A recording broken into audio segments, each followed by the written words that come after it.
Hey, this is Justin. I'm talking about common cryptocurrency myths, and one of my favorites is that cryptocurrency is slow. What do I mean slow? I mean, hey, I've got my one wallet here. This is my wallet on the blockchain, and there's another wallet on the blockchain, and I have my private keys, and in my wallet, there's a record of this much cryptocurrency, and I want to send it over here to my friend. So to send it to your friend, you need to invoke the help of a friendly miner. Somebody who lives in the cloud. Maybe you want to draw them a cloud. Let's draw them a cloud. Okay, so there's this miner who lives inside a cloud, the internet cloud specifically.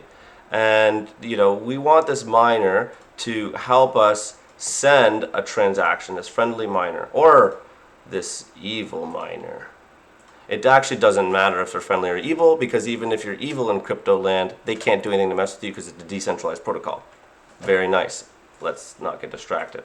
Okay, so you want to send this money over here. So what happens is you post the transaction up in Bitcoin, at least, to something called the Lightning Network, and everyone knows in the world right away within 10 seconds that you want to send the money, but no one agrees that the money's sent yet. And then anywhere between, depending on how many fees you've paid, so you can pay for instantaneous transfer, money goes through in minutes, or you can pay the cheapest fees possible, and it might take up to 48 hours or not settle at all. So, this is kind of a cool part about crypto is you get to choose your fees, and you have some visibility into what fees you should pay depending on how busy the network is. So that's all good too. So anyway, let's say that we paid medium amount of fees and it clears in about 24 hours. Okay, great. So it clears in 24 hours, the money's there. And one of the critiques of this system is like, how are you ever supposed to buy a coffee with this? This isn't currency, it's slow. Okay, let's take a step back.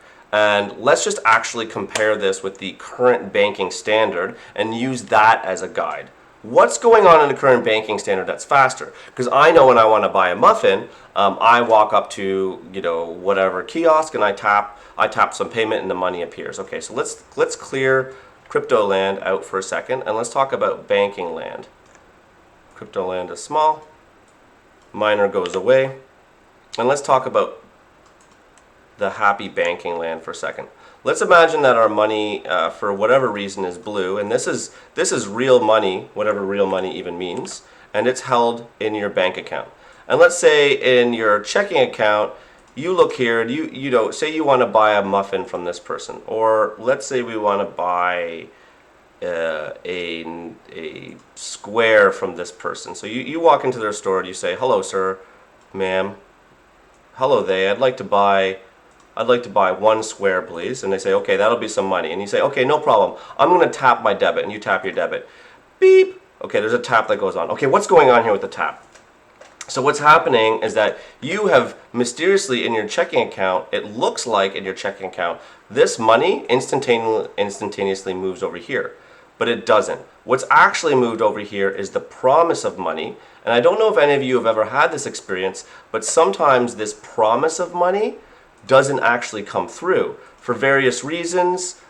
This promise of money, due to whatever reason, can be denied, it doesn't really make it. So what's happening behind the scenes is, first of all, you never had your money in the first place. So the comparison with Bitcoin is that at least you had your money the whole time until it was transferred. If the transfer doesn't go through, you get your money back. In this case, this person gives you the square, and you walk out of the store, because you're also a square and also a bank and a wallet at the same time.